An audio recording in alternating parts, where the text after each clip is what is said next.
प्रिय विद्यार्थियों, मैं डॉक्टर माला माथुर, सह आचार्य हिंदी, राजकीय महाविद्यालय Merta city, BA part first के हिंदी साहित्य के प्रथम प्रश्न पत्र में प्राचीन काव्य में से कबीरदास द्वारा रचित पद और साखियाँ जो आपके पाठ्यक्रम में हैं, हमने पद प्रारंभ किए थे। 3 पद हमने कर लिए। अब उसके आगे पांडे कौन कुमति तो ही लागी, तू राम न जपहि अभागी। निर्गुण संप्रदाय की ज्ञानाश्रय शाखा के प्रमुख कवि कबीर, जिन्होंने सभी प्रकार के बाह्य आडंबरों का, पाखंड का विरोध किया, अपने इस पद में भी उन्होंने बाह्य आडंबरों का विरोध करते हुए सच्चे भक्ति मार्ग का प्रतिपादन किया है। कवि कहता है कि हे पंडित, पांडे शब्द जो आया है पंडित के लिए आया है, ऐसे लोगों के लिए आया है जो बाह्य आडंबर रचते हैं, पाखंड करते हैं, दिखावा करते हैं। कवि कहता है कि हे पांडे, हे पंडित, तुम्हारे भीतर कौन सी दुर्बुद्धि लगी है, कौन सी बुरी बुद्धि लगी है कि हे अभागे, तू राम के नाम का जाप नहीं करता है। कवि पांडे या पंडित को कह रहे हैं कि तुम राम के नाम का जाप नहीं करते हो, उसको नहीं जपते हो। नाम स्मरण की महत्ता सभी भक्तिकालीन कवियों ने बताई है। और यहाँ राम शब्द जो है, जैसा कि पूर्व में भी आपको बताया था कि दशरथ पुत्र राम नहीं है। कबीर ने स्पष्ट कहा है कि दशरथ सुत तिहु लोक बखाना, राम नाम का मर्म है आना। राम शब्द से उनका तात्पर्य निर्गुण निराकार ब्रह्म से है, लेकिन नाम स्मरण की महत्ता का प्रतिपादन उन्होंने भी किया है। वो कहते हैं कि वेद पुराण पढ़त अस पांडे खर चंदन जैसे भारा। हे पंडित, तुम वेद पुराणों का पाठ, उनका अध्ययन, पठन पाठन ऐसे करते हो जैसे कोई गधा चंदन का बोझा लाद कर घूमता है। जैसे गधे की पीठ पर चंदन का बोझा लाद दिया जाता है, वो उसकी खुशबू से, उसके महत्व से अनजान रहकर अन्य वस्तुओं की भांति उसे भी लाद कर घूमता है। वैसे ही तुम किताबी पाठ करते हो। राम नाम तत् समझत नाही, अंति पड़े मुखी छारा। हे पंडित, तुम केवल वेद पुराणों का पाठ करते हो, राम के नाम का महत्व क्या है, उसका तत्व क्या है, उसका सार क्या है, उसका मर्म क्या है, तुम उसको नहीं समझते हो, तो अंत समय में तुम्हारे मुख में राख पड़ेगी। कवि फिर अपनी बात को स्पष्ट करता है कि वेद पढ़ने का मतलब क्या होता है, कि वेद पढ़िया का यह फल पांडे सब गति देखे रामा। कि हे पंडित, वेद पढ़ने का तात्पर्य यह होता है कि तुम सबके हृदय में राम को देखो, परमात्मा को देखो। सभी आत्माएं उसी परमात्मा में से उत्पन्न हुई है। सबके घट में उस राम का वास है, सबके घट में, सबकी आत्मा में उस परमात्मा का वास है। तो तुम सबके हृदय में राम को देखो, परमात्मा को देखो, समदृष्टि से देखो कि जन्म मरण थे तो तू छूटे, सुफल हो ही सब कामा। अगर तुम ऐसा करोगे, समदर्शी बनोगे, सबके घट में राम को देखोगे, ऐसा ज्ञान तुम्हें जब हो जाएगा तो तुम जन्म मरण के, आवागमन के चक्र से मुक्त हो जाओगे और तुम्हारे सभी कार्य सफल होंगे। जीव बदत अरु धर्म कहत हो, अधर्म कहाँ है भाई। फिर पाखंड की निंदा करते हुए, जीव हत्या की निंदा करते हुए कवि कहता है कि जो तुम धर्म के नाम पर जीव हत्या करते हो, और इसी को अगर तुम धर्म कहते हो कि यह हम धर्मानुसार आचरण कर रहे हैं, तो फिर अधर्म किसे कहते हैं? कि किसी जीव को मारना, इससे बड़ा तो कोई अधर्म हो ही नहीं सकता है। तो भाई ये बताओ कि अगर जीव हत्या धर्म का काम है तो फिर अधर्म कहाँ है? आपन तो मुनि जनवे बैठे, का सनी कहो कसाई। जीव हत्या करके भी तुम अपने आप को मुनि कहते हो, तो फिर कसाई किसे कहेंगे? कि जीव हत्या करना, जीव को मारना, ये तो कसाई का काम है जो तुम कर रहे हो, तो फिर तुम अपने आप को मुनि कैसे कह सकते हो? नारद कहे व्यास यूं भासे, सुखदेव पूछो जाई। पौराणिक परंपरा का संदर्भ देते हुए कवि कहता है कि मैं ही ये बात नहीं कह रहा हूं कि जीव हत्या करना सबसे बड़ा अधर्म है। स्वयं देवर्षि नारद और चारों वेदों का संपादन करने वाले, 18 पुराणों की रचना करने वाले, महाभारत जैसे महाकाव्य की रचना करने वाले वेद व्यास जी और वेद व्यास जी के पुत्र और शिष्य सुखदेव मुनि, तुम चाहे उन सब से पूछ लो, वे सब भी यही बताते हैं कि जीवों पर दया करनी चाहिए, जीव हत्या नहीं करनी चाहिए। कहे कबीर कुमति तब छूटे, जे रहो राम ल्यो लाई। कबीर कहते हैं कि जब तुम राम से लौ लगाओगे, राम से लगन लगाओगे, अपना चित्त राम में लगाओगे, तभी तुम्हारी ये दुर्बुद्धि, ये बुरी बुद्धि, ये कुमति दूर हो सकती है। तो कवि ने अत्यंत ही सरल शब्दों में चित्त शुद्धि पर बल देते हुए भक्ति, सच्चे भक्ति मार्ग का प्रतिपादन किया है और धर्म के नाम पर होने वाली जीव हत्या का और धर्म के आड़ में जो आडंबर किए जाते हैं उन सब का विरोध किया है। और सच्चे हृदय से नाम जपने से ही परमात्मा की प्राप्ति होती है, यह बताया है।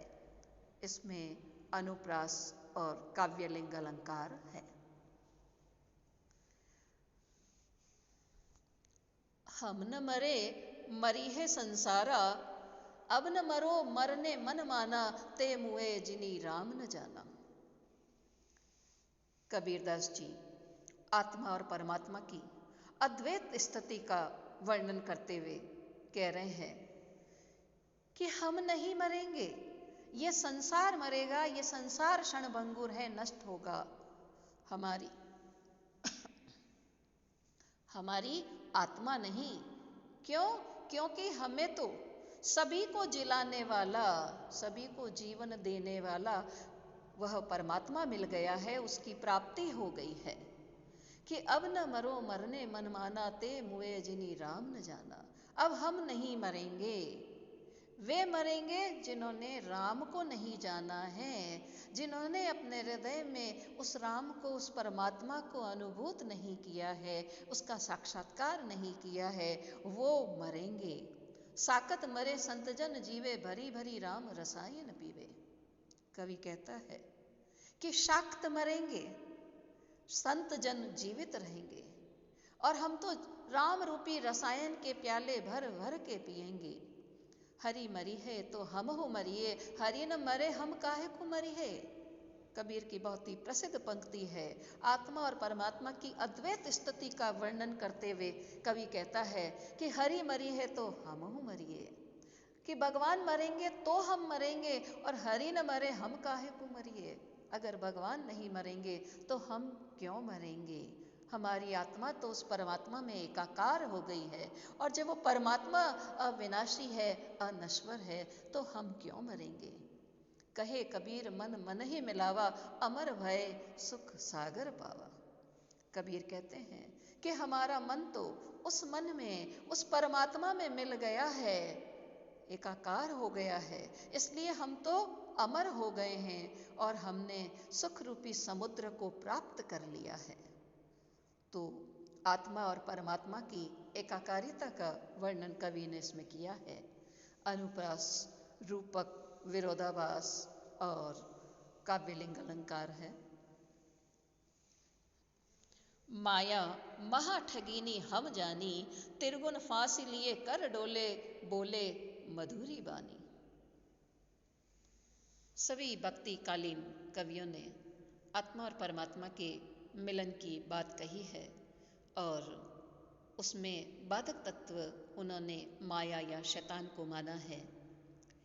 निर्गुण संप्रदाय की ज्ञानाश्रय शाखा के कवि कबीर आत्मा और परमात्मा के मिलन में माया को बाधक बताते हुए उससे सावधान रहने की बात इसमें बताई है कि यह माया जो है बहुत बड़ी ठगिनी है, ये कई रूपों में है और ये मनुष्य को अपनी मीठी वाणी से ठग लेती है, उसे परमात्मा की तरफ उन्मुख नहीं होने देती है।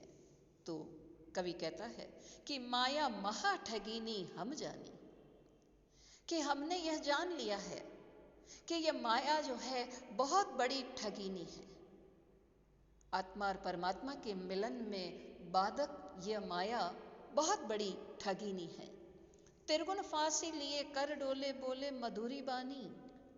यह माया सत्य, रज और तम, इन तीनों गुणों के फंदे को अपने हाथ में लेकर घूमती है और मीठी मीठी वाणी बोलती है। अब इस माया के कई रूप है। कवि कहता है कि केशव के कमला होई बैठी शिव के भवन भवानी, कि इस माया ने कई रूप धारण किए हुए हैं। यह केशव अर्थात विष्णु जी के यहाँ कमला, तो शिव जी के यहाँ इसने भवानी का रूप, पार्वती का रूप धारण किया हुआ है। पंडा के मूर्ति हुई बैठी तीर्थ हूँ में पानी, पंडित के यहाँ ये मूर्ति के रूप में है तो तीर्थ स्थान पर पानी के रूप में है। आप फिर याद कीजिए कि कबीरदास जी ने सभी तरह के दिखावों का विरोध किया है। आप पदों की व्याख्या करते समय ये बात विशेष में जरूर बताएं कि कबीर ने आडंबर, दिखावे का, पाखंड का विरोध करते हुए मूर्ति पूजा या हज, नमाज, रोजा रखना, व्रत रखना, तीर्थाटन करना, इन सब का विरोध किया है। इन सब को कवि ने माया का ही रूप बताया है। इसीलिए कवि कहता है कि पंडा के मूर्ति हुई बैठी तीर्थ हूँ में पानी, कि पंडित के यहाँ इसने मूर्ति का रूप धारण किया है तो तीर्थ स्थान पर इसने पानी का रूप बनाया है। जोगी के जोगिन होई बैठी राजा के गरी रानी, योगी के यहाँ योगिनी बनकर तो राजा के यहाँ रानी बनकर बैठी है। काहू के हीरा होई बैठी काहू के कौड़ी कानी, किसी के यहाँ तो इसने हीरे जवाहरात का रूप धारण कर लिया है तो किसी के यहाँ कानी कौड़ी के रूप में बैठी है। भगता के भगतिनी हुई बैठी तुर्का के तुर्कानी, भक्तों के यहाँ भक्ति का रूप तो तुर्कों के यहाँ तुर्कानी का रूप धारण किया है। यहाँ कवि ने जो भक्ति का विरोध किया है वो ऐसी भक्ति का विरोध किया है जिसमें पाखंड हो, दिखावा नहीं हो, जिसमें मन अपने वश में नहीं हो, मन परमात्मा में एकाग्र चित्त नहीं हो। ऐसी आडंबर और पाखंडपूर्ण भक्ति का कवि ने विरोध किया है।